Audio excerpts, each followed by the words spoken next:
E muitos aqui sempre me pedem, Pablo, como é que tá a situação de Kursk? Como é que tá a situação de tal região? Então o que é que eu resolvi fazer? Dar uma estudada com calma, tá? Uma analisada nas informações.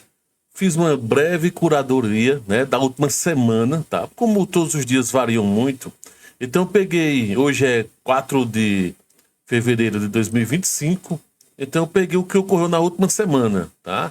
Então no final da semana para cá, então desde o dia pegar exatamente do dia 28 para cá, uma semana, não, do dia 27 no caso, para cá, eu fiz dei uma geral do que mais ou menos estava acontecendo, peguei alguns mapas, inclusive esse mapa aqui, tá?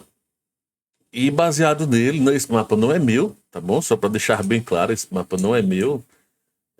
Quem desenhou ele foi Tom Cooper e Donald Hill, tá? Que fizeram um breve report, que é praticamente igual ao report que eu montei, né? Que eu peguei. Então vamos lá, o que é que ocorreu nos últimos dias? Perceba que ele traz alguma série de informações importantes e relevantes, né? É, primeiro deixar claro o que são esses números. Número um aqui, número 2 ali em cima. O que são esses números? Basicamente, aqui é o 1, aqui outro número, aqui outro número. Aqui foram bombardeios que os russos praticaram nessas regiões. Então teve um bombardeio aqui nessa divisa, um bombardeio aqui, dois bombardeios aqui e três bombardeios aqui, tá? Então, isso aqui significa presença de ou ocorreu então um airstrike, como eles trazem aqui, né? Russian airstrike.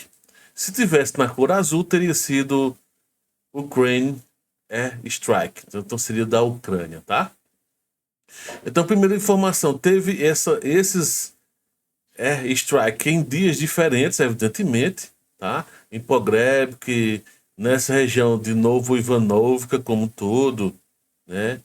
Chekskoy, enfim, todas essas regiões receberam então bombardeio russo, beleza? E assim eu vou trazendo. Então, primeira informação: a infantaria russa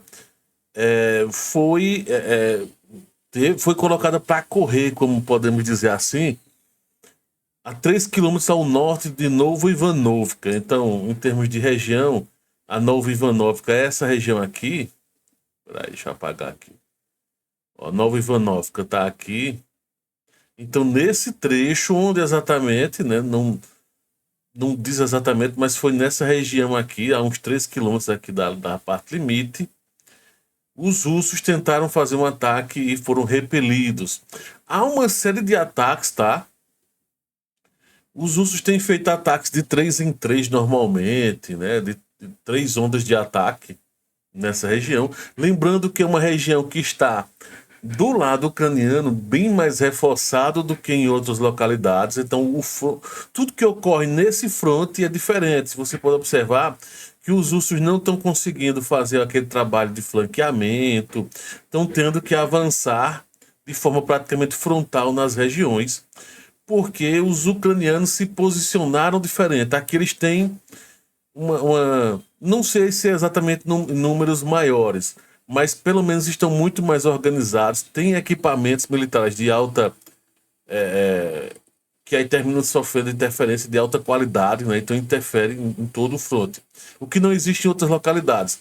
Aqui também estão os principais soldados mais experientes também presentes nessa região. Então isso também ajuda aos ucranianos estarem se segurando tanto assim, tá? Outra informação que eu cheguei a ver aqui foi na região de Pogrebsk, um dos dois ataques aéreos em Pogrebsk, né? A vila também foi atingida por vários ataques de artilharia e drones. Então, em Pogrebsk não foi só aqui, ó, não foi só ataque bombardeio russo, mas também teve lançamento de drones aqui na região para tentar acalmar um pouco.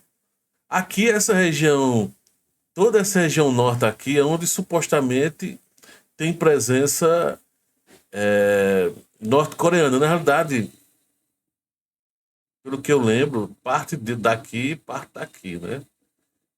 Não sei exatamente em que trecho, mas dá a entender que é uma parte mais ao norte, presença norte-coreana, e para cá. Isso segundo os relatórios ucranianos, tá? O relatório russo não fala de norte-coreanos, mas os relatórios da Ucrânia, isso eu preciso deixar bem claro de quem é que cita, né, presença nessa região aqui, tá?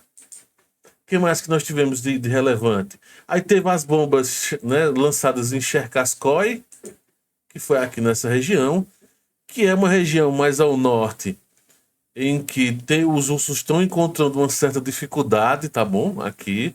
Inclusive, teve ataque de artilharia. Esse outro tipo aqui de ataque, ó, em vermelho, aqui, ó, isso aqui, ó, em Sudza, por exemplo. Isso é artilharia russa, tá?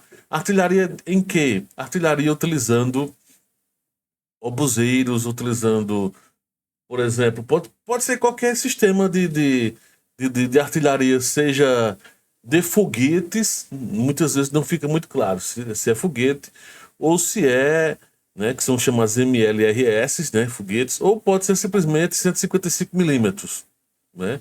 Não diz exatamente a diferença do que está ocorrendo aqui. Outra grande questão, deixa eu ver outro. Um tanque ucraniano bombardeou russos a curta distância na extremidade leste de Makhnovka. Perto dali, um drone ucraniano é interceptado. Então, em Makhnovka, cadê Makhnovka? Aqui, ó. Então, teve artilharia ucraniana aqui, ataque de artilharia ucraniana, teve drone abatido. Esses são os informes que vão chegando, tá? De um lado e do outro que vai trazendo. Então, por isso que tá marcado mais ou menos no mapa essas informações. E aí, confirmadas que depois eu fui confirmando um por um. Evidentemente, deve ter ocorrido mais ações, mas são as principais. Então, teve presença aqui. O que mais que nós tivemos? O veículo ucraniano ao norte de Kurilovka é atacado. Um soldado russo é atacado por um drone logo a leste da vila. Então, Kurilovka, mais para cá. Então, também teve algumas ações, e duas delas foram reportadas, né? Pelo menos ou no X ou do Telegram, essas informações, de onde é que são tiradas, basicamente, em que e depois confirmadas por fotos, enfim, tem toda uma confirmação nessas questões. Então teve o veículo ucraniano ao norte atacado pelos russos, com sucesso, evidentemente, e um soldado russo atacado por drone, e aí tem imagens e tudo mais. Eu não vou mostrar essas imagens, evidentemente. E em Guievo, um blindado ucraniano foi abatido, foi bombardeado por artilharia MLRS, então foi por foguetes aqui, ó, em Guievo. Então os russos aqui abaixo, ó, bem abaixo aqui, ó. Aqui foi confirmado mesmo que foi utilizado pelos russos foguetes, né? Provavelmente o BM-21, os russos estão utilizando muito nessa região. BM-21, BM-27, BM-30.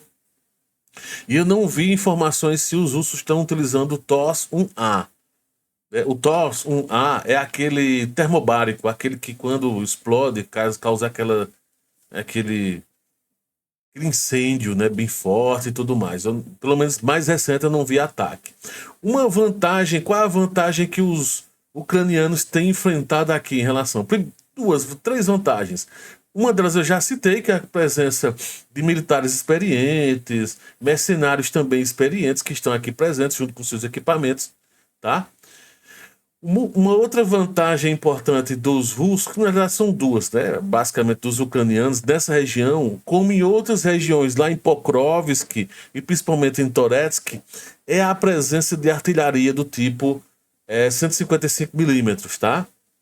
E eu já gravei vídeo já hoje falando sobre isso, o quanto os russos estão com dificuldades, e basicamente, ó, os ucranianos estão utilizando o Caesar francês, que é esse sistema, né, que tem o 155 milímetros, e o M777 americano. Então, esses dois sistemas de artilharia, né, esses obuseiros, digamos assim, né, são obuseiros, estão sendo utilizados pelos ucranianos em larga escala, né, em toda essa região. E o que está ocorrendo? O porquê de tudo isso?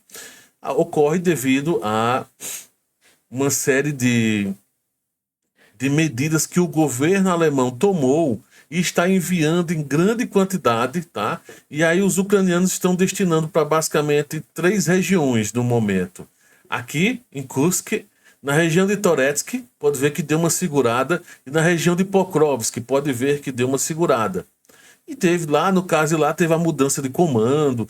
Eu não sei como é que exatamente está funcionando essa questão. O quanto Sisk estava, o que exatamente Sisk estava comandando, se tudo, ou se só a região de Pokrovsk, até talvez eu tenha errado na hora que eu trouxe o vídeo.